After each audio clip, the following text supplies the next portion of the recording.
सहगणललिता श्रीविशाखान्वितांश नमो विष्णुपादाय कृष्णप्रेष्ठाय भूतले श्रीमते भक्तिवेदान्त स्वामिनीति नामिने।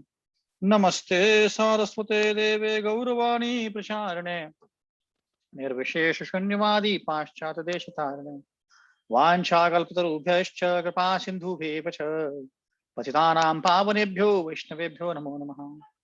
हे कृष्ण करुणा सिंधु दीनबंधु जगतपते गोपेश गोपिका कांत राधा कांत नमोस्तुते। तप्त कांचन गौरांगी श्री राधे वृंदावनेश्वरी वृषभानुसुते देवी प्रणमामि हरिप्रिये। जय श्री कृष्ण चैतन्य प्रभु नित्यानंद श्री अद्वैत गदाधर शिवासादि गौर भक्तवृंद। हरे कृष्ण कृष्ण कृष्ण हरे हरे हरे राम राम राम हरे हरे। मुखं करोति वाचालं पंगुं लंघयते गिरिं यत्कृपातमहं वन्दे श्रीगुरुदीनतारिणम्। ओम नमो भगवते वासुदेवाय। ओम नमो भगवते वासुदेवाय। ओम नमो भगवते वासुदेवाय। नारायणं नमस्कृत्य नरं चैव नरोत्तमं देवीं सरस्वतीं व्यासं ततो जयम् उदीरयेत्। नष्टप्रायेषु भद्रेषु नित्यं भागवत सेवया भगवती उत्तम श्लोके भक्तिर्भवति नष्टकी। कृष्णाय वासुदेवाय देवकी नंदनाय च नंदगोपकुमाराय गोविंदाय नमो नमः। आराध्य भगवान् व्रजेशतनय तद्धाम वृंदावनम् रम्या काचिदुपासना व्रजवधू वर्गेण या कल्पिता। श्रीमद्भागवतं प्रमाणममलं प्रेमोपमर्तो महान् श्रीचैतन्यमनोभीष्टं तत्राधराना परम्। हरे कृष्णा, आप सभी का स्वागत है इस भागवत गीता भागवतम कक्ष में। तो हम चर्चा कर रहे हैं पहले स्कंद के तीसरे अध्याय से। कृष्ण भगवान सारे उनकी लीलाओं के बारे में यहाँ पे चर्चा की गई है। तो ये जो अध्याय है ये पूरी तरह से कृष्ण भगवान की लीलाओं के ऊपर समर्पित है। जो नैमिषारण्य में बहुत सारे हजारों साधु जमा हुए थे, उनने कई सारे प्रश्न पूछे थे। उसमें से एक प्रश्न था कि भगवान की लीलाओं का वर्णन कीजिए। क्योंकि जो भक्त का कार्य होता है, भक्त जिसमें सुखी रहता है, भक्त जिसमें सुख ढूंढता है, वो ये है कि भगवान की लीलाओं का वर्णन किया जाए, भगवान की लीलाओं का सुना जाए। जैसे परीक्षित महाराज 7 दिन 7 रात वो भागवतम कथा सुन रहे थे। ना ही सुखदेव गोस्वामी थक गए, ना ही परीक्षित महाराज थके। उन्होंने ऐसा और कुछ बीच में ब्रेक भी नहीं लिया, ब्रेक के बाद अगर कुछ नहीं बोला। कंटिन्यूस से 7 दिन 7 रात वो कथा कर रहे थे, एक क्षण के लिए भी रुके नहीं।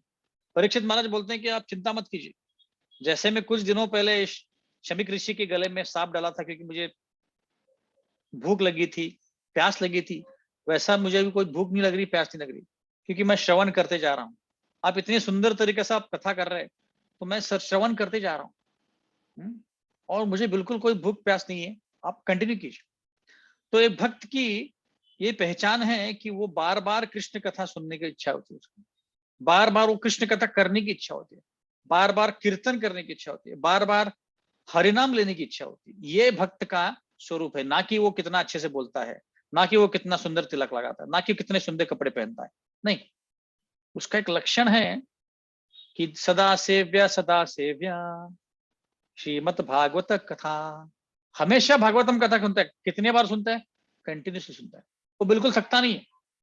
जैसे हम कोई मीठी चीज अगर हमें पसंद है तो खाने से हम थकते नहीं, एक दिन थकेंगे पर दूसरे दिन वापस इच्छा होगी।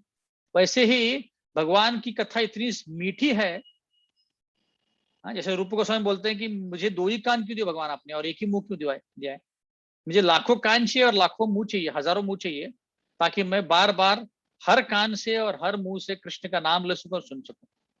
तो ये है भक्त का लक्षण। तो वैसे ही इस अध्याय में कृष्ण भगवान के लीलाओं के बारे में वर्णन किया गया है, पुरुषावतार और लीला अवतार। पुरुषावतार उनके 3 होते हैं। एक है कारणोदक्षय विष्णु, जहां से सारे ब्रह्मांड का निर्माण होता है। गर्भोदक्षय विष्णु, जिनकी नाभि से हर एक ब्रह्मांड के अंदर ब्रह्मा जी का जन्म होता है। और क्षीरोदक्षय विष्णु, जो हमारे हृदय में बैठे हैं परमात्मा के स्वरूप में। तो ये पुरुष अवतार हो गए। उनको पुरुष अवतार बोलते हैं क्योंकि पुरुष हैं, वो एंजॉयर हैं, और उनको पुरुष अवतार बोलते हैं। तो ये 3 पुरुषों का या 3 ओरिजिनल विष्णुओं का वर्णन किया गया था। उसके बाद हमने देखा कि अलग अलग भगवान की लीलाएं हैं, अलग अलग भगवान के अवतार हैं, उनका वर्णन किया गया था।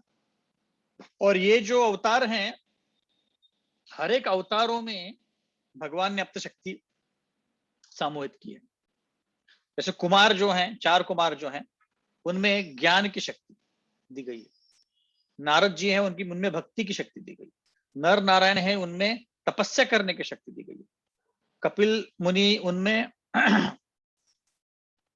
सांख्य योग बताने की शक्ति दी गई है। तो ऐसे हर एक की अलग शक्ति है। परशुराम जी को संहार शक्ति दी गई, नरसिंह भगवान को भी संहार शक्ति दी गई है।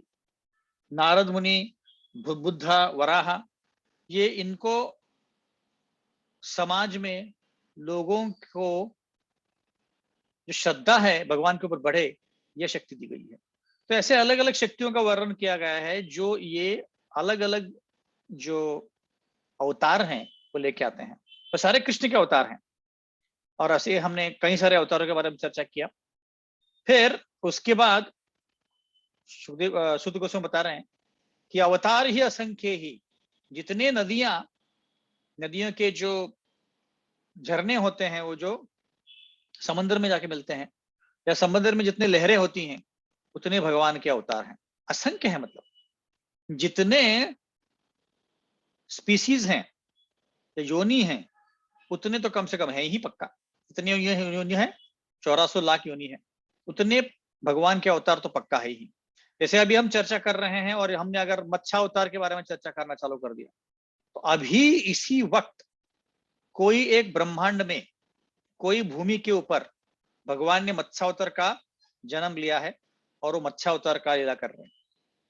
अभी हम अगर पूतना वध के बारे में चर्चा करते हैं, तो अभी इसी वक्त कहीं और भगवान पूतना का वध कर रहे हैं। तो ये लीलाएं जो है, अनगिनत लीलाएं हैं, और ये लीला चलती रहती हैं, रुकती नहीं है। अभी यहाँ पे भगवान ने नरसिंह भगवान का जन्म लिया, उसके बाद कहीं और जाके वो अवतार रहते हैं। तो कंटिन्यू चलता है प्रोसेस, क्योंकि अखंड लीला ये रुकती नहीं है, कभी भी रुकती नहीं है लीला। तो यही भगवान की लीलाओं का ये गुण है। जैसे वराह अवतार जो है, भगवान का वराह अवतार 2 बार होता है। पहले जो स्वयंभू मनु है, उनके जन्म के बाद उसको श्वेत वराह बोलते हैं। तब पूरा संहार हो रहा था, और भूमि जो है वो नीचे गई थी, गर्भोदक के सागर में नीचे गई थी। तो वराह भगवान ने उसको ऊपर लेके आए थे। और वही वराह 6 मनुओं के बाद, जैसे बताया था आपको कि ब्रह्मा जी के एक दिन में 14 मनु होते हैं।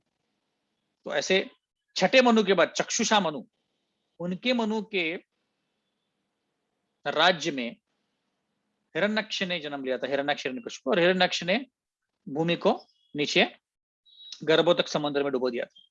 तब भगवान आते हैं नील वराह के रूप में, अलग वराह अवतार, अलग रूप में आते हैं, और फिर भूमि को ऊपर लाते हैं और हिरण्यकश को मार देते हैं। तो ऐसे भगवान की लीला चलती रहती है। नरसिंह भगवान कभी कभी पिलर से बाहर आते हैं, खंबे से बाहर आते हैं, और कभी उनकी इच्छा होती है तो पिलर से नहीं आते, वो गेट से आते हैं। ऐसे शास्त्रों में बताया गया है। हाँ, अलग अलग कल्पों में, अलग अलग मनवंतर में अलग अलग भगवान अपना क्रीड़ा दिखाते हैं। जैसे जाम्बुवन जो थे, जाम्बुवन, हनुमान, अंगद और उनके जो सहचर थे, वो पश्चिम की तरफ, सॉरी दक्षिण की तरफ गए थे सीता जी को खोजने के लिए। और जब वो कन्याकुमारी आए, तो कन्याकुमारी में वो रुके थे। तो अभी किसी को समझ में नहीं आ रहा था क्या करें, अभी कहाँ जाएं, क्योंकि कुछ समझ में नहीं आ रहा था।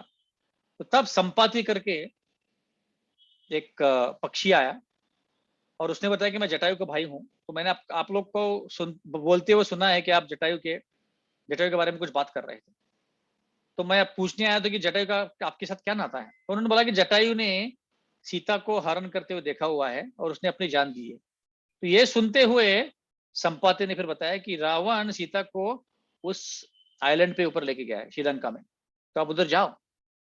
तो तब जब जाम्बवन और सारे वानर वहां पे गए थे, हाँ, तो हनुमान जी उसको बचा के लाए।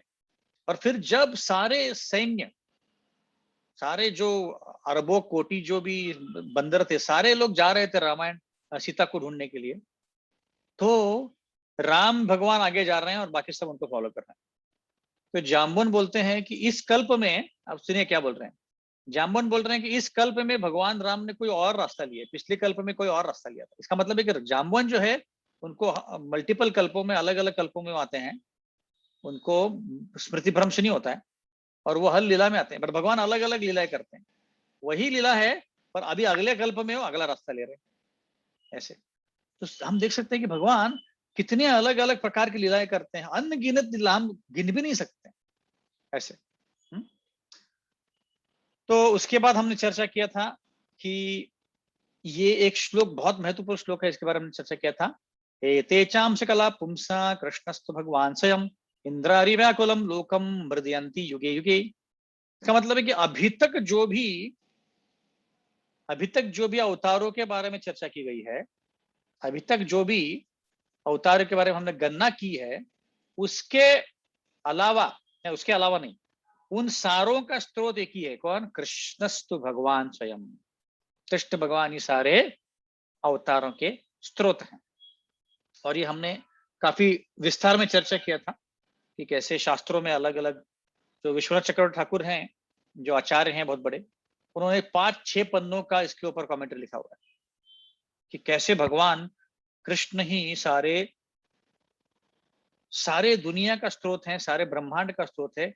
ऐसे कई सारे शास्त्रों में लिखा गया।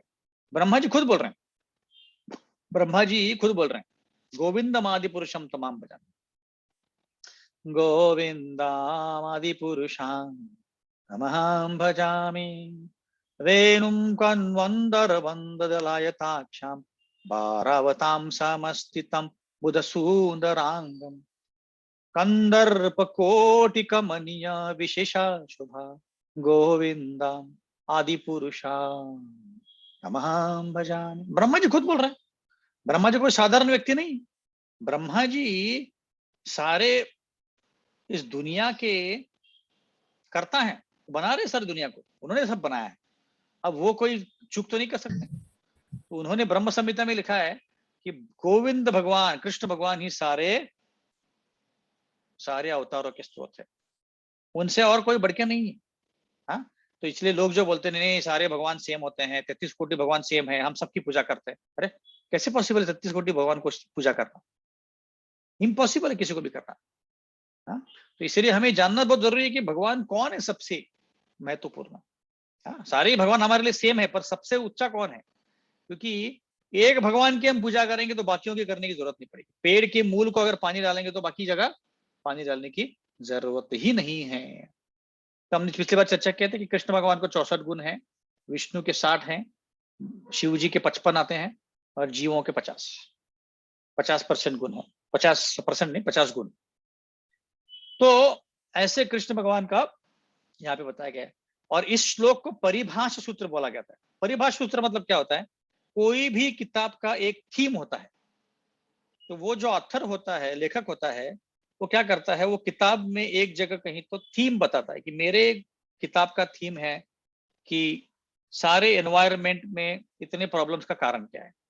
मेरे किताब का थीम है कि कोरोना क्यों आया, तो ये थीम है। तो आपको किताब में सब जगह कोरोना कोरोना क्यों आया ये दिखेगा, एनवायरनमेंट में गंदगी क्यों फैली ये दिखेगा बुक में। वैसे ही इस भागवतम में परिभाषा सूत्र का अर्थ यह है कि यही थीम पूरे भागवतम में 18 श्लोकों में कंटिन्यू की गई है। इससे हिल के डुल के कुछ नहीं, इसके अलावा और कुछ नहीं इसमें, कि भगवान कृष्ण सबके स्रोत हैं और उनकी पूजा कैसे करनी चाहिए और उनकी पूजा करने से हमें क्या लाभ मिलता है, ये बताया गया है। वासुदेव भगवती भक्ति योग प्रयोजत जनियत्यशु वैराग्यम ज्ञानम चरितकम। भगवान की भक्ति करेंगे ज्ञान और वैराग्य दोनों आएगा। तो इसलिए बहुत महत्वपूर्ण श्लोक है जानना। हम ऐसे ही किसी के कहे सुने पे बोलते अरे नहीं वो भगवान मान है, वो भगवान मान है, उनका करो तुम। हमने शास्त्रों में जो लिखा है, आचार्यों ने जो बताया है, हमारे गुरु ने जो बताया है, उसका पालन करना चाहिए। वैसे तो 33 कोटि दिए हुए, आप किस किस को पूजा करोगे आप? ये बहुत मुश्किल काम है। इसीलिए लोग अभी तक भटक रहे हैं इस दुनिया में, क्योंकि उनको पता ही नहीं कि पूजा किसकी करनी। अभी एक धर्म है, मैं नाम नहीं लूंगा, कंट्रोवर्सी नहीं चाहिए हमको, तो उसमें सिर्फ तपस्या करते हैं, बाल नोचते हैं, नंगे घूमते हैं, या खाना नहीं खाते महीना भर। तो पर पूजा किसकी करते हैं? अपने गुरुओं की पूजा करते हैं, और उसमें भगवान है ही नहीं। अब भगवान ऐसे कभी भी नहीं बताते, कोई भी आचार्य ऐसे कभी भी नहीं बताते। तो ये तो रॉन्ग नंबर है। आप कितना भी तपस्या करो, आप कितना भी कुछ भी करो, आपको कुछ नहीं मिलने वाला। थोड़ा बहुत आपको जो अच्छा कर्म है मिलेगा, पर आपको इस दुनिया से मुक्ति नहीं मिलेगी।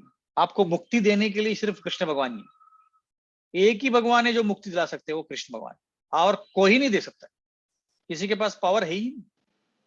हाँ, तो यहाँ पे बताया गया है 29वें श्लोक में कि कृष्ण भगवान के सिर्फ जन्म और कार्यों का चर्चा करेंगे तो आपको इस दुनिया की कठिनाइयों से मुक्ति मिल जाएगी। जन्म गुह्यम भगवतो य एतत् प्रयतो नर सायं प्रातर गृणन भक्त्या दुख ग्रामाद विमुच्यते। विमुच्य मतलब गया, दुख आपका गया। क्या करने से? कुछ नहीं करना, आपको सिर्फ कृष्ण भगवान के लीलाओं का वर्णन करना है, जन्म का वर्णन करना है। जन्म कर्मच्च में दिव्यम एवं जो व्यक्ति तत्वता भक्ता देहम पुनर्जन्म नेति मामेति सो अर्जुन। आपको कुछ नहीं करना है, सिर्फ भगवान की लीलाओं का वर्णन करते जाओ, सुनते जाओ, खत्म। आपका भौतिक दुनिया से छुटकारा मिल गया, और कुछ करना नहीं आपको। कहीं तपस्या नहीं करनी, कहीं हिमालय में नहीं जाना है, कहीं किसी योग निद्रा में नहीं बैठना। हमको सिर्फ कृष्ण भगवान की धारणा करनी है, पूजा करनी है, हरे कृष्ण महामंत्र बोलना है, कथा सुनते जाना है, बस, और कुछ नहीं करना है। कितना सादा स्वरूप। कली काले नाम रूपे कृष्णा अवतार। कृष्ण भगवान ने कली काल में, भगवान ने नाम रूप में अवतार लिया है। क्योंकि हमारे जैसे मंद लोग हैं जिनको और कुछ नहीं आता, तो सिर्फ नाम लो, हरे कृष्णा कृष्णा कृष्णा हरे हरे, हरे राम राम राम, बस, और कुछ नहीं करना है। तो ये फलश्रुति है। फलश्रुति मतलब कुछ करने के बाद क्या मिलता है। तो अगर हम ये जो चैप्टर है, तीसरा अध्याय जो है, तीसरे अध्याय को रोज पढ़ेंगे, यहाँ पे बोला गया है सिर्फ आपको भगवान के कृष्ण के लीलाएं और जन्म के बारे में चर्चा करनी है। आपको क्या मिलेगा? आपके दुखों से निवारण मिल जाएगा। नष्ट प्रायेषु भद्रेषु नित्यम भागवत सेवया भगवती उत्तम श्लोके भक्तिर्भवति नैष्टिक। सिर्फ भगवान के अनुसरण करने से, भगवान को सोचने से आपको आपके कष्टों से निवारण मिल जाएगा, सिर्फ भगवान के चर्चा करने से। इसलिए यहाँ पे बोला कि इसको फलश्रुति बोलते हैं। इस अध्याय को आप मन पूर्वक श्रद्धा के साथ सिंसियरली रोज पढ़ोगे, आपका दुख निवारण हो जाएगा। आपको और कुछ करने की जरूरत नहीं, इतना साधा सरल स्वरूप है। आगे बढ़ते हैं। तो अभी इसके बाद भगवान बता रहे हैं कि ये मेरा जो विश्व रूप है उसके बारे में भगवान चर्चा कर रहे हैं। 30 से 39 श्लोक तक भगवान विश्व रूप के बारे में चर्चा कर रहे हैं। तो यहाँ पे भगवान एक्चुअली क्या करते हैं, कुछ कुछ लोग जो मंदिर के जो विग्रह होते हैं या जो भगवान होते हैं उनको समझ नहीं पाते हैं। बोलते अरे ये कुछ भगवान नहीं, तो खड़े रहे, कुछ करते तो है नहीं, एक जब से खड़े ऐसे बांसुरी लेके और देख रहे मेरी तरफ, कुछ कर ही नहीं रहे, ऐसा उनका मानना होता है। तो उनके लिए, क्योंकि उनकी जो आंखें हैं वो भौतिक हैं और भगवान है आध्यात्मिक। अब आध्यात्मिक चीज को भौतिक चीजों से आप देख नहीं सकते, इसीलिए भगवान क्या करते हैं, विराट रूप का दर्शन देते हैं। ये विराट रूप क्या होता है भाई? जो अर्जुन को कृष्ण ने विश्व रूप दिखाया था वैसे ही होता है। तो अब कृष्ण भगवान इस भौतिक दुनिया को बनाते हैं, उस भौतिक दुनिया को, ब्रह्मांड को देख के जो रूप दिखता है उसको विराट रूप बोलते हैं। एतद रूपम भगवतो ही अरूपस्य चिदात्मना माया गुणैर्विरजितम महादादि भी आत्मनि। ये एक काल्पनिक रूप है, ये सत्य रूप नहीं। क्योंकि विराट रूप जो है ये काल्पनिक है, क्योंकि ये जो भौतिक जगत है उसके चीजों से बना हुआ है। जैसे ऐसे बोला गया कि एक चंद्र और एक सूर्य दोनों भगवान की आंखें हैं। जो अलग अलग नदियां हैं शरीर के अंदर जो वेन जाती हैं, रक्त जाता है, वो है। जो अलग अलग पेड़ है भगवान के शरीर के, बाल हैं। ऐसे अलग अलग चीजों से उनका एनालॉजी दी गई है ताकि लोग समझ पाए। ये उनके लिए है जो भगवान को मान ही नहीं सकते। जैसे प्रभुपाद बोलते हैं, श्रील प्रभुपाद भगवद गीता में बोलते हैं कि आप जब भगवद गीता पढ़ने लगते हो तो आपको सिर्फ अज्यूम करना है कि कृष्ण भगवान सर्वश्रेष्ठ है। सिर्फ अज्यूम करना है, क्योंकि वो ये एक पहला लक्षण है भगवान भगवद गीता समझने का। आप अगर अज्यूम ही नहीं करोगे, आप अगर मानोगे नहीं कि कृष्ण भगवान है सब सर्वश्रेष्ठ, तो आपकी गाड़ी आगे बढ़ेगी नहीं। ये तो ऐसा हो गया कि ट्रेन स्टेशन में खड़े हैं, ट्रेन के बोगी में जाके बैठ गए, अब वो ट्रेन हिल ही नहीं रही। आधा घंटा बैठ गए, 2 घंटा बैठ गए, ट्रेन तो आगे नहीं जा रही। आपको लग रहा पता नहीं क्या हो गया, तो आप नीचे उतर गए देखने के लिए कि ट्रेन क्यों आगे नहीं गई। तो पता चला कि आप ऐसे कोच में बैठे हो जो आगे वाले कोचों का कनेक्ट ही नहीं हुई, बाकी के कोच तो निकल गए और आप पीछे रह गए। तो ऐसा है। तो ऐसे लोगों को जो भगवान में मानते ही नहीं है, भगवान को मानते नहीं, उनके लिए विराट रूप का वर्णन किया गया है। हाँ, जैसे कोई ट्राइबल लोग होते हैं, जैसे अभी हम लोग न्यूजीलैंड में थे तो वहां पे माओरी जमात थी। अब माओरी जमात जो है, ऐसे कई जमात है, आप अंडमान निकोबार में देखेंगे, अलग अलग जमात में देखेंगे। तो वो क्या करते हैं, अलग अलग जो पर्वत होते हैं, पर्वत को, नदी को, सिंह को या हाथी को, हाथी की पूजा करते हैं। इन सारी चीजों की पूजा करते हैं। क्यों? ये बड़े हैं, एकदम बड़े हैं, हमसे कहीं ज्यादा शक्तिशाली है, तो उनकी पूजा करते हैं। आकाश की पूजा करते हैं, सूर्य की पूजा करते हैं, क्योंकि उनको ऐसी कोई चीज बड़ी दिखनी चाहिए जिसकी वो पूजा कर सके, उनको मान सके। तो उन लोगों के लिए विराट रूप बताया गया, जिनके जो भगवान को मान ही नहीं सकते, उनके लिए क्या कोई शक्तिशाली व्यक्ति चाहिए। अब जैसे कोई अगर कंपनी में काम करता है, जैसे कोई सॉफ्टवेयर कंपनी में, तो उसके लिए अगर आप पूछोगे कौन है तुम्हारा रोल मॉडल, तो बोलेगा जेफ बिजोस जो अमेजोन का ओनर है, ये मेरा रोल मॉडल है। तो क्यों? कुछ नहीं, उसने सिर्फ किताबें बेचना चालू कर दिया 2000 में, 20 साल पहले, और अब देखो वो टॉप 5 लोगों में है, वो सबसे जो श्रीमंत लोग है उसमें से है, वो इतना पैसा कमा रहा है। तो इसलिए मुझे लगता है कि कितना अच्छा व्यक्ति है। तो अब ये व्यक्ति क्या कर रहा है, एक भौतिक व्यक्ति को जिसके पास कोई एक थोड़ी शक्ति है, पैसे कमाने की शक्ति है, उसको उसकी पूजा कर रहा है। जैसे आप साउथ में देखते हैं, खुशबू नामक एक एक्ट्रेस है, उसका मंदिर बनाया। सचिन तेंदुलकर का मंदिर बनाया। ऐसे कई लोगों का मंदिर बना था। क्यों? क्योंकि उनको लगता है कि ये जो लोग हैं बहुत एक्सेप्शनल हैं, बहुत एक्स्ट्रॉर्डिनरी हैं, और इनमें ऐसी शक्ति है जो मुझ में नहीं है, मैं नहीं कर सकता हूँ, बट ये लोग कर सकते हैं, इसलिए मैं उनको मानता हूँ, इसकी मैं उनको पूजा करता हूँ। ये हो गया एक बहुत ही प्रिमिटिव, जिसको बोलते हैं हम, एक सबसे नीचे स्तर का भगवान की उपासना करना, कि जिनको पता ही नहीं है कि भगवान कौन है। आप उनको बताना जो कि षड ऐश्वर्य वाले भगवान होते हैं, ऐसे कुछ नहीं होता है। देखो सचिन तेंदुलकर, देखो कितने सेंचुरी मारता है। हाँ, देखो ये खुशबू, देखो कितनी सुंदर दिखती है, क्या एक्टिंग करती है। रजनीकांत देखो क्या एक्टिंग करता है। हाँ, उनको मैं मानूंगा, क्योंकि वो लोग इतना एक्स्ट्राऑर्डिनरी। क्या भगवान, भगवान को कैसे मांगूंगा मैं? तो भगवान को मानते नहीं, इतने पागल लोग हैं, भगवान को मानते नहीं है, और कोई एक भौतिकवादी व्यक्ति को मान लेते हैं।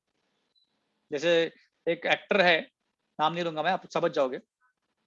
वो बोलता है कि मैं वैष्णो देवी जाने वाला था, फिर मैंने सोचा कि इतना पैसा खर्च करके, लगभग 5-10 लाख रुपए खर्च करके जाओ और सिर्फ देवी के दर्शन लेके आओ, उससे अच्छा मैं क्या करता हूँ, गरीबों को खाना देता हूँ। अब ये क्या हो गया? आप क्या बोल रहे हो कि भगवान के दर्शन करने के बजाय गरीबों को खाना खिलाना ज्यादा ज्यादा महत्वपूर्ण है। और लोग फिर बोलते हैं हाँ हाँ हाँ, सही बोल रहा है यार, सही बोल रहा है। पर आज आप खिलाओगे, कल का क्या? कल वापस भूखे हो जाएंगे।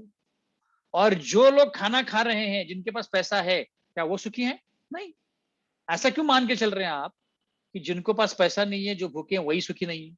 जिनके पास पैसा है, बहुत सारा पैसा है, वो भी सुखी नहीं है। अगर ऐसा होता तो लोग आत्महत्या क्यों करते? अब दीपिका पादुकोण, जिसके पास इतना पैसा, इतने पब्लिसिटी है, इतना फेमस है, वो क्यों करेगी सुइसाइड ट्राई, अटेम्प्ट क्यों करेगी? डिप्रेशन में क्यों जाएगी वो? क्योंकि कितना भी पैसा मिले, कितना भी कुछ भी आ जाए, आदमी सुखी नहीं रह सकता जब तक कृष्ण से कनेक्टेड नहीं, तब तक। ये कॉन्सेप्ट, ये फिलॉसफी, ये तत्वज्ञान जब तक दिमाग में घुसता नहीं है, तब तक वो व्यक्ति सिर्फ ये पर्वतों की, सिंहों की, नदी की ऐसी पूजा करता रहे, व्यक्ति की पूजा करता रहे, इससे कुछ फायदा नहीं है। तो जैसे ये व्यक्ति एक्टर बोलता है कि नहीं तुम भगवान को क्यों मानते हो, तुम जाके गरीबों को खाना खिलाओ, गरीबों को खाना खिलाना चाहिए, हम लोग उसके खिलाफ नहीं है, पर भगवान की पूजा नहीं, भगवान की पूजा और गरीबों को खाना खिलाए, ये म्यूचुअली एक्सक्लूसिव नहीं है। मतलब ऐसा नहीं कि गरीबों को खाना, भगवान के दर्शन लेंगे तो गरीबों को खाना नहीं खिला सकते, दोनों जरूरी है। पर भगवान के साथ हर एक व्यक्ति को कनेक्ट करके देना, योग कराना उसका, ये सबसे महत्वपूर्ण है, ताकि उस व्यक्ति का इस भौतिक दुनिया से छुटकारा मिल जाए, मोक्ष मिल जाए उसको, और उसको वापस आना ही ना पड़े। इधर आना ही क्यों है, इतना गंदगी और जगह, यहाँ पे इतने इतने कर्म कर रहे हैं हम लोग गंदे, इतने प्रॉब्लम्स आ रहे हैं हमको। रूपाली माता जी बोल रही कि आवाज कम आ रहा है, कोई और कंफर्म कर सकता कि मेरी आवाज आ रही है कि कम है? ठीक से आ रही है। और एक दो कंफर्म करेंगे जो जगे हुए हैं, सोए नहीं है। हाँ प्रभु जी आ रही है, ठीक आ से रही आ है रही ना? है। ओके आ रही है प्रभु जी, आवाज आ आ रही रही है, है। बराबर है। ओके। रूपाली माता जी मेरे ख्याल से आपके इधर कुछ प्रॉब्लम है, तो तुम एकदा इंटरनेट कनेक्शन चेक करा मत। तो ऐसे जिनको भगवान को मानना ही नहीं है, वो ऐसे कोई पर्वत को इसको उसको मारेंगे, उनके लिए भगवान ने विराट रूप का अरेंजमेंट किया है। तो हम कहाँ कहाँ देखते हैं विराट रूप? विराट रूप देखते हैं कि यशोदा मैया जब कृष्ण के मुंह में देख रहे तब विराट रूप दिखा था। हाँ, तो वो क्यों दिखाया था? ये दिखाने के लिए, उनको बिविल्डर करने के लिए, उनको थोड़ा चमका देने के लिए कि भाई तुम्हारा जो बेटा है एकदम साधारण नहीं है। फिर दुर्योधन को दिखाया था विराट रूप, अर्ध विराट रूप। फिर अक्रूर को दिखाया था विराट रूप, अर्जुन को दिखाया था विराट रूप या विश्व रूप, है ना? तो अलग अलग रूप हैं, अलग अलग भगवान के रूप हैं, अलग अलग लोगों को दर्शन देना लेके। तो उसका जो तत्वज्ञान है ये है कि जो लोग भगवान के अर्च विग्रह को नहीं मानते हैं उनके लिए, इसलिए जो 31 श्लोक में बताया गया है कि जो कम बुद्धि वाले लोग हैं, जो भगवान को समझ नहीं पाते हैं, वो क्या करते हैं, वो जो भौतिकवादी चीज है वो भगवान पे लगाते हैं। वो बोलते देखो भगवान भी आपके हमारे जैसे दिखते हैं, भगवान भी जब लड़ने गए थे कुरुक्षेत्र में उनके शरीर से खून आया था, भगवान भी जब उस हंटर ने मारा था वो मर गए थे, जरा ने। तो ऐसे बोलते हैं भगवान ने भी शादी की, भगवान ने भी बच्चे पैदा किए। तो ये भौतिक चीजें भगवान के ऊपर या आत्मा के ऊपर लागू करते हैं। तो इस श्लोक में बताया गया है 31 श्लोक में कि, मैं पढ़ता हूं, 31 श्लोक में शुद्ध गोस्वामी बता रहे हैं कि जैसे कोई आकाश होता है, हा? आकाश होता है, तो कभी कभी हम बोलते हैं कि आकाश जो है एकदम, क्या बोलते हैं उसको, क्लाउडी हो गया है, हा? मतलब बादल बादल छा गए आकाश में। अब आकाश जो है उसका और बादल का कुछ लेना देना नहीं है, बादल जो है पहले आते हैं, आकाश उसके बाद आता है। आकाश को ऐसे कनेक्ट करना भी बहुत मुश्किल है देखा जाए। हाँ, तो लोग बोलते हैं कि देखो, क्या बोलते हैं कि आकाश में, आकाश एकदम जैसे इंग्लिश में बोलते हैं कि स्काई इज क्लाउडी, मतलब आकाश एकदम धुंधला हो गया है क्योंकि बादल बादल आ गए। या जो हवा है गंदी है। अब हवा कैसे गंदी हो सकती है? हवा तो गंदी नहीं हो सकती है।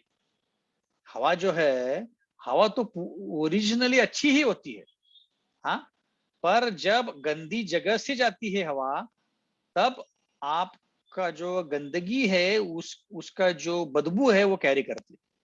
उस हवा का और उस गंदगी का कोई रिलेशन नहीं है। आप लोग समझ रहे हैं क्या बोल रहा हूं मैं? हवा जब, जैसे आप कहीं खड़े हो और एक सुंदर बगीचा है, यहाँ पे सुंदर सुंदर चाफे के फूल लगे हुए हैं, गुलाब के फूल लगे हुए हैं जो खुशबू वाले हैं। आजकल तो खुशबू वाले फूल मिलना ही मुश्किल है, पर लेट्स से है बगीचा है और वहां से हवा गुजरती है। अब हवा जो है वो फूल की खुशबू लेके आपके नाक से गुजरेगी, तो आपको लगेगा हाँ क्या सुंदर हवा है, कितनी खुशबू आ रही है। पर एक्चुअली हवा सुंदर नहीं है, हवा खुशबू वाला नहीं है, वो फूल खुशबू वाला है। हवा तो सिर्फ कैरी कर रही है, हवा सिर्फ ले जा रही है। वैसे ही गंदगी रहेगी तो हवा भी गंदगी को लेके जाएगी, हवा को फर्क नहीं पड़ता कि गंदगी की अच्छी है। वैसे ही लोग बोलते हैं कि जो आकाश है पूरी तरह से बादल में हो गया है। एक्चुअली आकाश बादल में नहीं हुआ है, आकाश को ढक दिया है बादलों में। वैसे ही लोग क्या बोलते हैं कि ये आत्मा है ही नहीं, भगवान है ही नहीं, क्योंकि उनके भौतिक आंखें हैं। उनको लगता है कि अरे भगवान है तो दिखाओ हमें। जैसे कई लोग चैलेंज करते हैं, क्या भगवान है तो दिखाओ, नहीं तो आपके भगवान को मार डालेंगे। जैसे कि वो भगवान कोई साधारण व्यक्ति है जिसको मार सकते हैं। तो इन भौतिक चीजों से हम भगवान को नहीं देख सकते। उसके लिए हमें आध्यात्मिक आंखें चाहिए, जो चैंटिंग करने से, जपा करने से हमारा जो मन में सारे, जो हृदय में सारे 6 अनर्थ है निकल जाएंगे, तो हमारे फिर इंद्रिया भी भौतिक नहीं बन रहेंगी, वो आध्यात्मिक बन जाएंगी, और इसके कारण हम भगवान को देख पाएंगे। पर पागल लोग क्या बोलते हैं, नहीं नहीं नहीं नहीं नहीं, हवा गंदी है, आकाश बादल में हो गया है, ये वो। इसका मतलब है यो वो अपना जो भौतिक ज्ञान है, भौतिक उनका कॉन्सेप्ट है, वो भगवान के ऊपर लादना चाहते हैं। ये देखो आपके भगवान जो थे ना, जरा के हंटर के मारने से मर गए, जरा के हंटर मारने से मर गए। आपके भगवान को जब भीष्म ने मारा था, तब आपके भगवान से भी शरीर से खून आ रहा था। इसका मतलब वो भी साधारण व्यक्ति है। तो अपना खुद का जो कंसेप्शन है, खुद का जो विचार है, वो भगवान के ऊपर थोप देते हैं। तो इसको बोलते हैं मायावादी लोग। आगे बढ़ते हैं। तो ऐसे लोगों को भगवान क्या बोलते हैं कि आप विराट रूप के ऊपर ध्यानस्थ हो जाओ, और विराट रूप के ऊपर ध्यानस्थ होकर धीरे धीरे धीरे धीरे आप क्या करोगे, प्रगति करोगे। जैसे प्रभुपाद यहाँ पे इस श्लोक में वर्णन करते हैं कि जैसे कोई गाड़ी जा रही है, और आपको पता चल गया कि वो गाड़ी जो है चीफ मिनिस्टर की गाड़ी है, प्रेसिडेंट की गाड़ी है, तो आप क्या बोलते हो, हे देखो देखो देखो प्रेसिडेंट जा रहा है, देखो प्रेसिडेंट जा रहा है, चीफ मिनिस्टर जा रहा है, प्राइम मिनिस्टर जा रहा है। आप कहाँ देख के बोल रहे हो, गाड़ी की तरफ देख के बोल रहे हो, आप अंदर तो देख के नहीं बोल रहे हो। क्योंकि आपको पता है कि ऊपर एक पर्टिकुलर चिन्ह होता है, लाल दिया होता है, तो पता है कि ये प्राइम मिनिस्टर की गाड़ी है। आप उस गाड़ी को संबोधन करके बोल रहे हो कि प्राइम मिनिस्टर जा रहा है, प्रेसिडेंट जा रहा है। एक्चुअली तो गाड़ी जा रही है, प्रेसिडेंट थोड़ी जा रहा है, प्रेसिडेंट तो अंदर बैठा है। वैसे ही जब कोई व्यक्ति भौतिक चीजों को आध्यात्मिक चीजों के ऊपर लादता है, तब वो भगवान को समझ नहीं पाता है, जिसको बोलते कम बुद्धि वाले लोग। उसके आगे भगवान बता रहे हैं कि ये हमने दूसरे अध्याय में भगवद गीता पढ़ा है, यही बात दोहरा रहे हैं। जो आध्यात्मिक स्वरूप होते हैं, ये भौतिक स्वरूपों से और स्थूल और सूक्ष्म शरीरों से परे होते हैं। अब इसका मतलब क्या हुआ, इसका मतलब यह है कि मैं आपको देख पा रहा हूं, आप मुझे देख पा रहे हो। ये क्या है, ये शरीर जो मेरा है, ये भौतिक शरीर है, ये स्थूल शरीर है जो मैं देख पा रहा हूं, करेक्ट। उसके अंदर एक सूक्ष्म शरीर है, मन बुद्धि अहंकार, वो तो हम देख नहीं पाते हैं, पर है जरूर। कैसे पता, कि मैं सोच रहा हूं, है ना, मेरे मन में कुछ इमोशंस है, कोई अच्छी चीज होती है तो मैं खुश होता हूँ, कोई बुरी चीज होती है मैं दुखी हो जाता हूँ। ये क्या है, इमोशंस है। इसका मतलब इमोशंस से मतलब मन है, मन बुद्धि अहंकार। अहंकार, मैं आनंद हूं, मैं ये हूं, मैं फलाना हूं, मैं फलाना हूं, ये अहंकार है। तो ये हो गया सूक्ष्म शरीर, ये हो गया स्थूल शरीर, वो सूक्ष्म शरीर। उसके अंदर भी और एक शरीर है, या एक स्वरूप है, जो है आध्यात्मिक स्वरूप, जिसको हम आत्मा बोलते हैं। अब कैसे पता आत्मा है, आत्मा है, इसका एक बहुत अच्छा उदाहरण है कि मृत शरीर और जीवित शरीर में फर्क क्या है। मृत शरीर वही शरीर है, सिर्फ उसमें से आत्मा निकल गया। जीवित शरीर वही है जिसके अंदर आत्मा है, वही, जिससे हमको पता चलता है। इसको और आगे जाने की जरूरत ही नहीं। अगर वो व्यक्ति मरा हुआ है और आत्मा नहीं है उसमें, तो आप उसको जिंदा करके दिखाओ, जिंदा करके दिखाओगे तो हम मानेंगे कि आत्मा नहीं है। पर आज तक साइंटिस्ट लोग उसको जिंदा नहीं करके दिखाए। वार्नर वॉल्ट डिज्नी, जिसने कार्टून बनाए हैं, Jeff, Tom and Jerry, Mickey mouse, Minnie Mouse, ये जो उसने कार्टून बनाया है, इतना फेमस है वो जब मर गया, मरने के पहले उसने डॉक्टर्स को बोला, देखो मुझे मरना नहीं इतनी जल्दी, आप एक काम करो, मुझे एक आइस बैग में रखो, मतलब वो फ्रीजर में रखते हैं ताकि शरीर को कुछ होना, उसमें रखो, और जब भी आपको वो सॉल्यूशन मिल जाए जिंदा रखने का, जैसे मृत्यु संजीवनी होती है, वो सॉल्यूशन मिल जाए तो मुझे वापस जिंदा कर देना, मुझे मरना नहीं है, और आपको मैं $10 लाख दूंगा। तो डॉक्टर बोला ठीक है, हमारा क्या जाता है। वो फ्रीजर में रख दिया, 1 साल 2 साल 4 साल हो गए, कुछ फॉर्मूला मिला ही नहीं। अब उनके जो बच्चे थे, उनके जो पोते थे, वो बोले यार क्या है ये तो मर गया, इसका जो भी प्रॉपर्टी था हमारे नाम पे हो नहीं रहा है। तो उन्होंने उस डॉक्टर्स को बोला कि भाई उसको, उसका शरीर को जला दो, हम आपको $20 लाख दे देंगे, तो मर गया बेचारा, उसको जिंदा रहना था। पर जब तक वो ये शरीर धारण किया वो तो मरना ही है सब। तो वैसे ये शरीर के बीच में और मृत शरीर और जिंदा शरीर के बीच में एक ही फर्क है, वो है आध्यात्मिक जीवन, वो है आत्मा। उससे हम समझ सकते हैं कि हमारे शरीर में आत्मा है।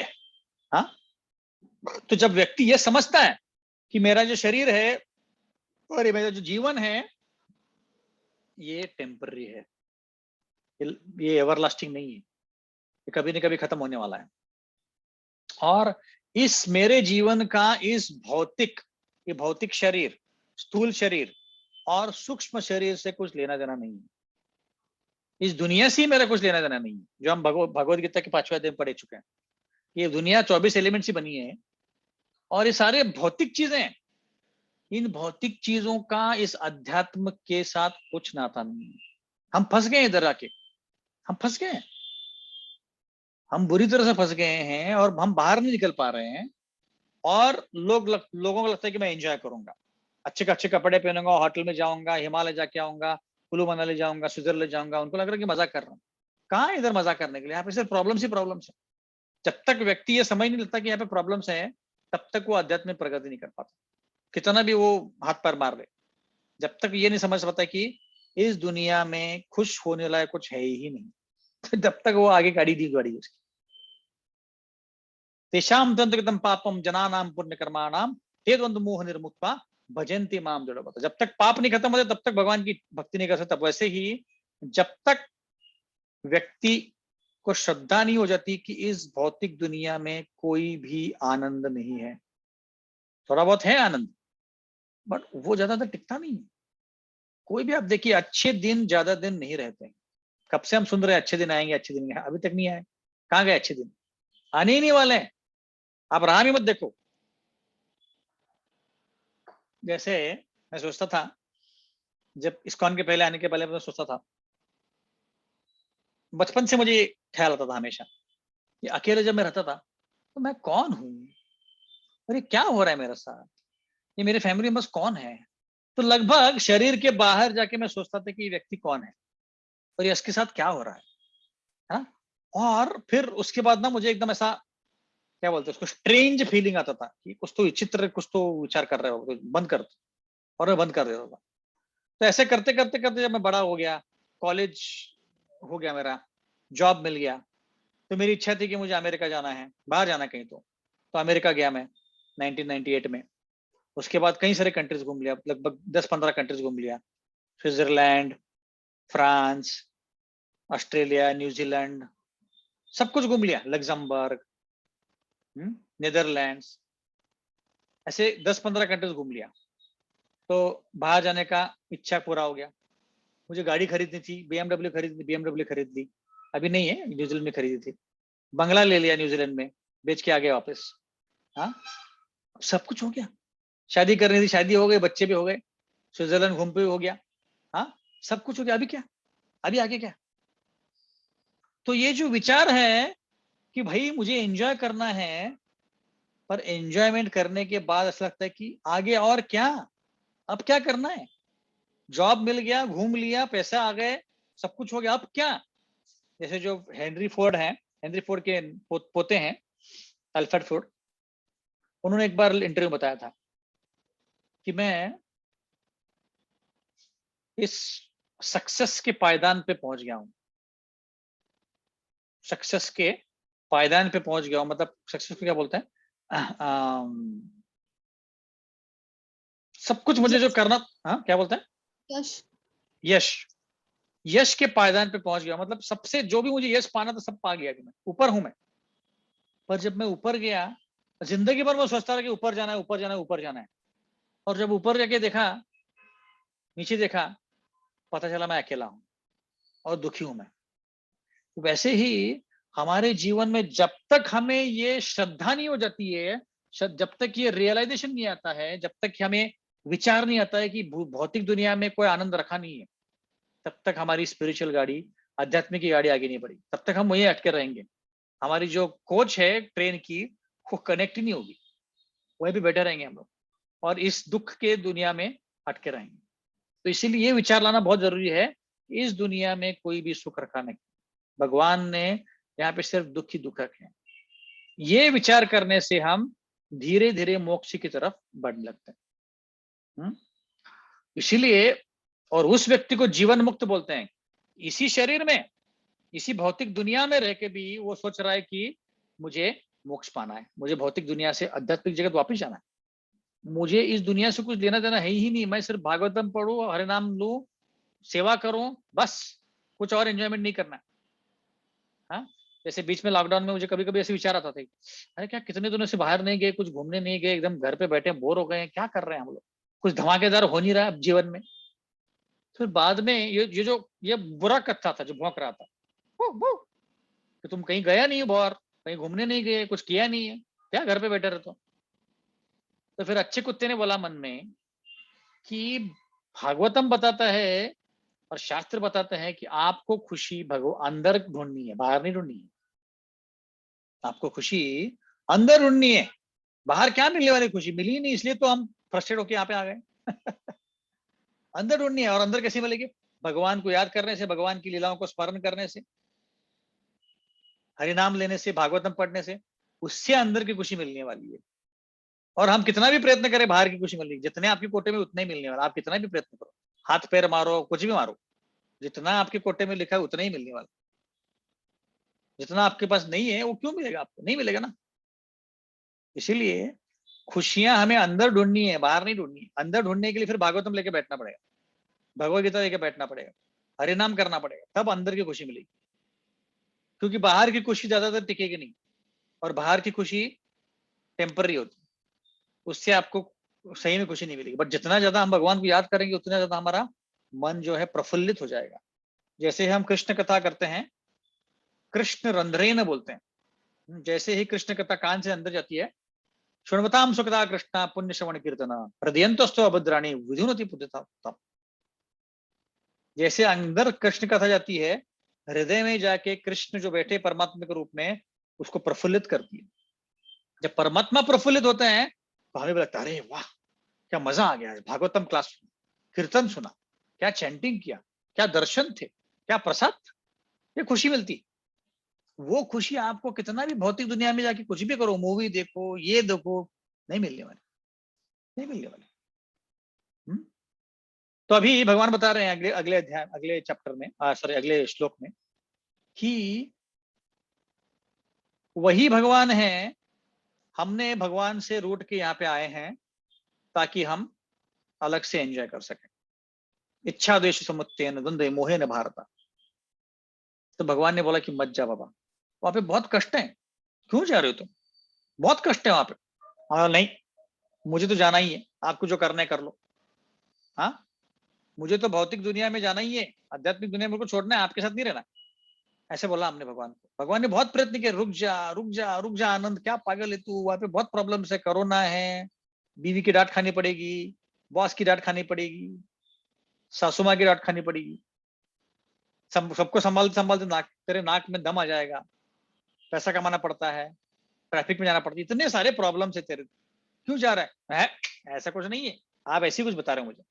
जैसे कोई छोटा बच्चा होता है, उसको बोलो आपकी बाहर मत जाओ, ये प्रॉब्लम है, ऐसा कुछ नहीं होता है, आप ऐसे ही कुछ बता रहे हो।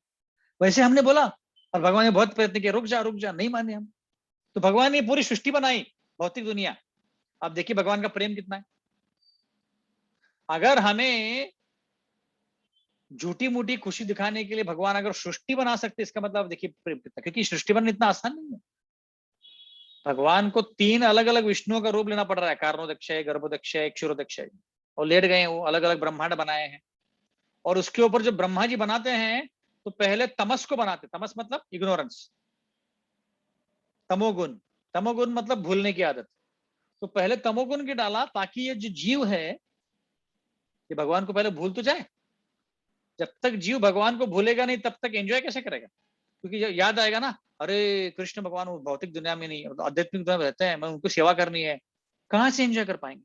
जैसे कोई लड़का है, लड़की है, वो टीनेजर बनता है या बनती है, वो बोलते हैं कि मुझे अलग से रहना है, मुझे एक अलग बंगला बना के दे दो, अपार्टमेंट दे दो, मैं अलग से रहूंगा। पिता से मांग रहा है, पिता बोलता कोई बात नहीं, मैं तुमसे इतना प्रेम करता हूं, तुम जो भी करने के लिए तैयार हो। तो वो फ्लैट देता है, उसमें सारे अरेंजमेंट करता है, और वो जीव जाके वहां पर रहता है, बच्चा रखे रहता है। और जो पिता है रोज जाके उसको कुछ दे रहा है, खाने के लिए दे रहा है, पीने के लिए दे रहा है, भाड़ा दे रहा है, ये वो सब कुछ दे रहा है वो। फिर भी जीव क्या बोलता है, मुझे नहीं जाना आपके साथ, मुझे अपना अपना अलग से रहना है। ये हमारी अवस्था है। हम कोई और जगह आके बच बस गए हैं और भगवान को भूल गए हैं। तो भगवान जब देखते हैं कि ये जीव मुझे भूल गया है और ये भूलना चाहता है, अलग से एंजॉय करना चाहता है, तो भगवान अपनी जो माया शक्ति है उसको लगा के हमको भगवान को भुला देते हैं। क्योंकि हम भूलना चाहते हैं, इसीलिए ना, भगवान इसलिए नहीं कर रहे क्योंकि उनको चाहिए, हम भूलना चाहते हैं भगवान को ताकि हमें एंजॉय करने के मौका मिले। तो ये भुलाना भी बहुत बड़ा कष्ट का काम है। आप सोचिए, उस पिता को जबरदस्ती अपने बेटे को भुलवाना पड़ रहा है कि तुम्हारे पिता है। आप सोच सकते कितने कष्ट का काम है। इतने कष्ट ले रहे भगवान, क्यों? हमारे एंजॉयमेंट के लिए, ताकि हम खुश रहें, वो जो कि हम नहीं रहने वाले, उनको भी पता है, पर वो प्रयत्न कर रहे हैं कि ठीक है भाई, तू जो बोल रहा है ना, तुझे जाना है ना, जा तू। ये भगवान है। पर जब हम मुंह फेर लेते हैं तब ऐसा करते हैं, जब हम वापस भगवान की तरफ देखते हैं, बोलते हैं कि भगवान मुझे वापस आपके पास आना है, सर्वधर्मान परित्यज्य माम एकम शरणम व्रज, वापस आऊंगा मैं। भगवान एकदम खुश हो जाते हैं, और वही शक्ति, माया शक्ति, महामाया, योग माया बन जाती है। और वो क्या करती है? वो हमारे जो जीवन में अड़चनी बन रही थी उसको सुलझा देती है। हाँ, जैसे कोई एक इलेक्ट्रिकल इंजीनियर होता है, वो क्या करता है, जब इलेक्ट्रिसिटी आती है, उसी इलेक्ट्रिसिटी को चला के वो कूलर बनाता है, और उसी इलेक्ट्रिसिटी को चलाकर हीटर बनाता है। इलेक्ट्रिसिटी सेम ही है, पर कभी वो गर्म करता है, कभी ठंडा करता है ना। वैसे ही भगवान जब हम देखते हैं कि ये व्यक्ति जो है अब मेरी तरफ आने के लिए तैयार हो गया है, ये सब कुछ छोड़ देना चाहता है, मेरे पास आएगा वापस ही, तो उसी शक्ति को वो महामाया से योग माया बना देते हैं ताकि वो जीव भगवान के पास जा सके। तो इसके लिए क्या जरूरी है? इसके लिए दो चीजें जरूरी है। हमने तपस्या करनी चाहिए और हमने पश्चाताप करना चाहिए। पश्चाताप करना चाहिए कि मैं पागल की तरह भौतिक दुनिया में आ गया, आध्यात्मिक दुनिया से भगवान से रूठ की सबसे बड़ी गलती कर दी मैं। इस गलती का कोई सॉल्यूशन ही नहीं है भगवान के शरण जाने के अलावा। दूसरा, तपस्या। सिर्फ पश्चाताप करके फायदा नहीं है। रोज ऐसे बोल, अरे यार मैं क्यों आ गया इधर, भौतिक दुनिया में आना नहीं चाहिए था, ऐसे बोलते हैं, और दिन भर एंजॉय करो। तब चैंटिंग मत करो, सुनो मत लेक्चर, भागवतम मत पढ़ो, पर दिन भर एंजॉय करो, और ऑफिस सुबह हो गई तो बोलो कि अरे यार क्यों आ गया, उसका कुछ फायदा नहीं। तपस्या ये पश्चाताप के बाद होना चाहिए। पश्चाताप हो रहा है मतलब तपस्या होनी चाहिए। इसका मतलब मैंने कुछ गलत किया, पश्चाताप, अरे गलती कर रहा है, ऐसा नहीं करना चाहिए, बहुत गलत कर रहा है, उस वक्त को मैं ऐसे बोला नहीं चाहिए। क्या हो गया? पश्चाताप हो गया। अब पश्चाताप का तपस्या में रूपांतर होना चाहिए। क्या करना चाहिए? मैंने उस वक्त को ये गलत बोल दिया, तो मैं आज 4 माला एक्स्ट्रा करूंगा ताकि मेरा हृदय जो है साफ हो जाए। ये हो गई तपस्या। वैसे ही हम अगर रोज पश्चाताप करेंगे कि भगवान मेरी बहुत बड़ी गलती हो गई, क्या कर दिया मैंने, इतना अच्छे से मैं सुखी रह रहा था वैकुंठ में, गोलोक में, पता नहीं कौन से पागल कुत्ते ने मुझे काट लिया, वहां पे यहाँ पे आ गया। आज से मैं 16 माला करूंगा, और जब भी टाइम मिले मैं माला करूंगा, भागवतम पढ़ूंगा, अव्यर्थ कालत्व, एक भी क्षण को वह वाया नहीं दूंगा, क्योंकि टाइम नहीं है हमारे पास। कहाँ टाइम है? आप देखिए, अगर दिन में कुछ भक्ति भी करनी हो, हम 8 घंटा सोते हैं, 2 घंटा खाते हैं, 1-2 घंटा नहाने में जाता है, गपशप मारने आता है, हार्डली 1-2 घंटा बचते हैं हमारे।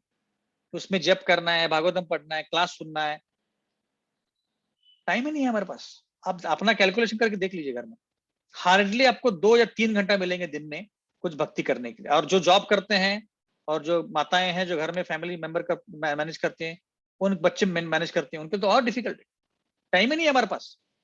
तो इसीलिए साधु लोग बोलते हैं अव्यर्थ कालत्वम, एक भी क्षण वाया मत दौड़ाओ, मत वेस्ट करो टाइम एक भी। टाइम इतना, चाणक्य पंडित बोलते हैं, एक क्षण गवाया मतलब, एक क्षण अगर भगवान को याद नहीं किया, चाणक्य पंडित ये नहीं बोलते हैं, चाणक्य पंडित बोलते हैं कि एक क्षण भी गवा दिया तो उसको कितने भी पैसे दे दो, वापस नहीं आएंगे। बट आचार्य लोग बोलते हैं एक क्षण में भी अगर भगवान को याद नहीं किया, कृष्ण को, बहुत बड़ा लॉस है, सबसे बड़ा लॉस है हमारे लिए। तो इसीलिए हम पता नहीं हम कितने दिन जीने वाले हैं। इससे अच्छा हमने क्या करना चाहिए, जितना हो सके भक्ति करनी चाहिए। जितना समय मिला भक्ति कर लिया, समय मिला भक्ति कर लिया, ये हमारा फॉर्मूला होना चाहिए। तो और दूसरी चीज, पश्चाताप और तपस्या कैसी होनी चाहिए। जैसे परीक्षित महाराज ने शमिक ऋषि के गले में सांप डाल दिया था और उनको श्राप दिया था कि तुम मरने वाले 7 दिन में, तो परीक्षित महाराज ने बोला है मुझे तू देता है क्या श्राप, मैं तुझे श्राप देता हूं, नहीं। उन्होंने समझ लिया कि भगवान की मर्जी है। तो उन्होंने क्या किया, पश्चाताप किया कि मैंने गलत किया, शमिक ऋषि के गले में डाला नहीं चाहिए था, और उसको तपस्या करने के लिए वो 7 दिन जाके गंगा के किनारे बैठ गए, सब कुछ छोड़ दिया उन्होंने। उन्होंने ये नहीं सोचा कि चलो भाई अब 7 दिन बचे, एंजॉय किया जाए, मरना तो है ही, उससे अच्छे एंजॉय करके मरता हूं, नहीं। तपस्या क्यों, एक बूंद पानी नहीं पिया और एक दाना खाना नहीं खाया, ये हो गई तपस्या और पश्चाताप। विदुर और दुर्योधन, विदुर जी पांडवों के साथ बहुत प्रेम था, तो दुर्योधन ने, विदुर ने बोला कि धृतराष्ट्र को कि धृतराष्ट्र तूने एक सांप पाला हुआ है घर में, ये जो व्यक्ति है ये बहुत ही तुम्हारे कुल का नाश करने वाला है, तुम अभी इसको बाहर निकाल करो, नहीं निकालोगे तो तुम्हारे कुल का नाश हो जाएगा। तो वहीं पे दुर्योधन खड़ा था। दुर्योधन ने बोला कि तुम्हारे जैसे सांप को हमने संभाला है, जाओ अभी अभी के अभी निकल जाओ। उसको निकाल दिया। विदुर ने एक शब्द नहीं बोला, सब कुछ त्याग करके वहीं से निकल गए।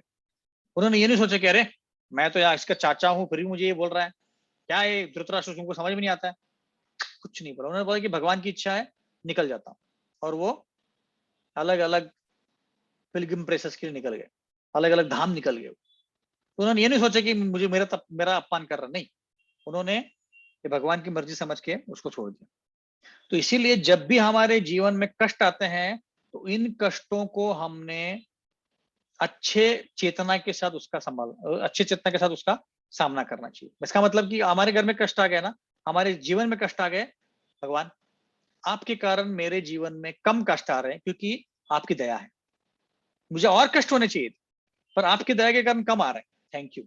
ब्रह्मा जी बोलते हैं तते नुकंपा सुषम क्षमानो भुंजानेवाकृति विपर्वु, बोल रहे हैं कि अगर कोई व्यक्ति भगवान की भक्ति कर रहा है, कृष्ण की भक्ति कर रहा है, उसके जीवन में जो भी कष्ट आ रहे हैं वो बोल रहे हैं कि मेरे कर्मों के अनुसार आ रहे हैं। तो वो व्यक्ति जब अपना जीवन त्याग कर देता है, उसको वैकुंठ पाना उसका हक है। ब्रह्मा जी बोल रहे उसका हक है ये।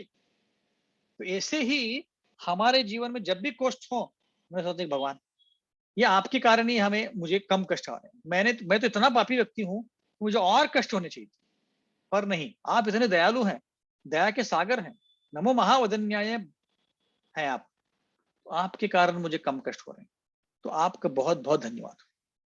जैसे कुंती मारी ने बोल रही है पदाशांतु तो शश्वत तत्र तत्र जगत गुरु भवतु दर्शनम यच्छात अपुनर्भव दर्शनम।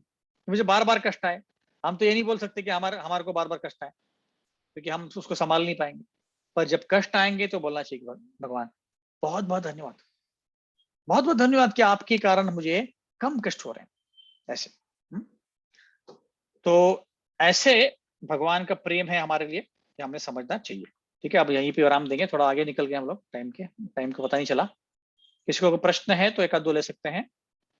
माफी चाहता हूँ कि मैं 5-10 मिनट आगे चले गया, टाइम का पता नहीं चला। किसी को प्रश्न है? हरे कृष्णा प्रभु जी। हाँ मालती माता जी।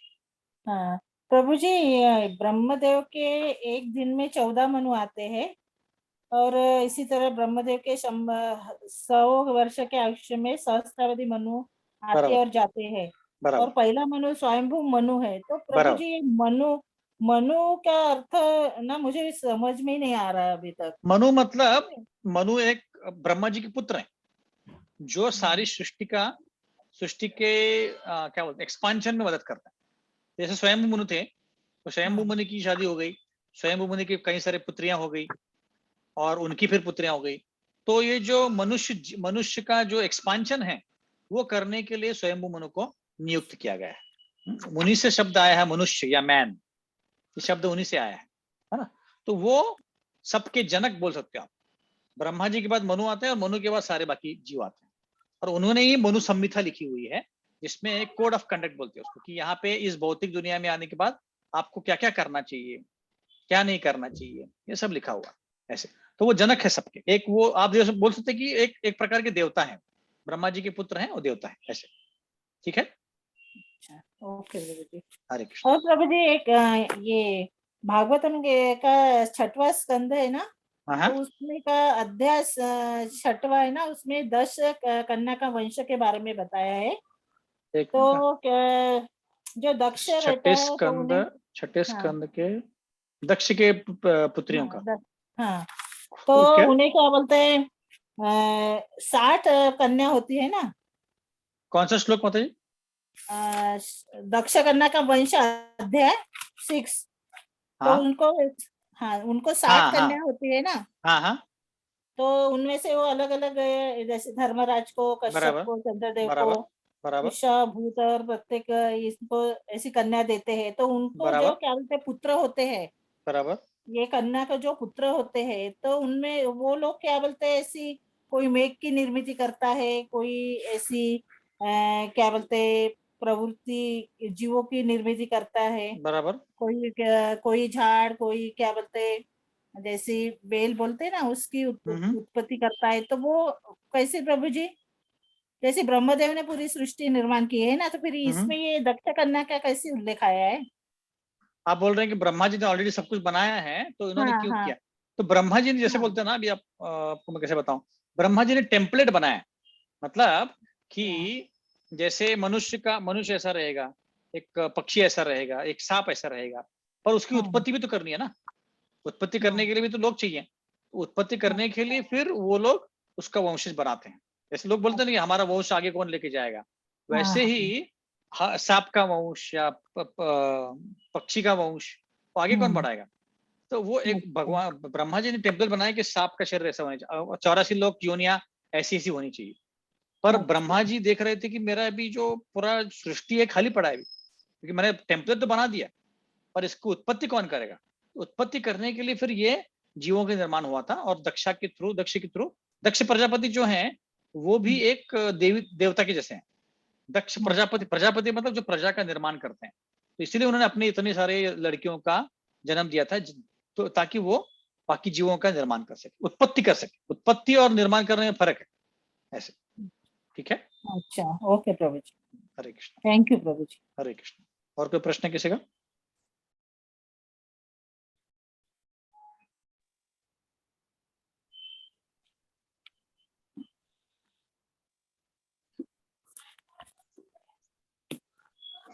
ओके, तो अगर कोई प्रश्न नहीं है तो हम ये विराम देंगे। रंगराधिका माता जी, बस कुछ अनाउंसमेंट है? हरे कृष्ण प्रभु जी, हरे दंडवत कृष्ण, प्रणाम। दंडवत प्रणाम। नहीं प्रभु जी, अनाउंसमेंट नहीं, कल सुबह जपा सेशन के लिए आइए सब लोग। जो आज यहाँ जुड़े हुए हैं वो जपा सेशन को भी आइए प्लीज। काफी लोग नहीं आ रहे हैं इसमें से। और प्रभु जी, संडे का क्लास का आप बताएंगे ना, कैसा रहे जन्माष्टमी की संडे वजह का से? क्लास, हाँ संडे के क्लास जन्माष्टमी के ऊपर ही रहेगा। 30 को जन्माष्टमी है। एक्चुअली और एक अनाउंसमेंट करना था कि मंदिर में दर्शन तो खुले नहीं है, मतलब दर्शन सिर्फ सुबह जिनको लेना है पुणे में जो है खास करके, दर्शन सिर्फ 4:30 से 5:15 तक है मेरे ख्याल से। और पूरे दिन दर्शन खुले नहीं है क्योंकि सरकार ने अभी तक परमिशन नहीं दिया है। पर मंदिर में सेवा अवेलेबल है। तो वहाँ पे एक हमारा गिफ्ट शॉप है और एक गोविंद रेस्टोरेंट है। तो उस दिन बहुत सारे लोग आएंगे। तो उसमें आप अगर किसी को इच्छा है तो आप दिन में कभी भी आ सकते हैं सेवा करने के लिए। मैं आपको टाइमिंग बताता हूँ। आपको टाइमिंग नोट किया माता जी आपने?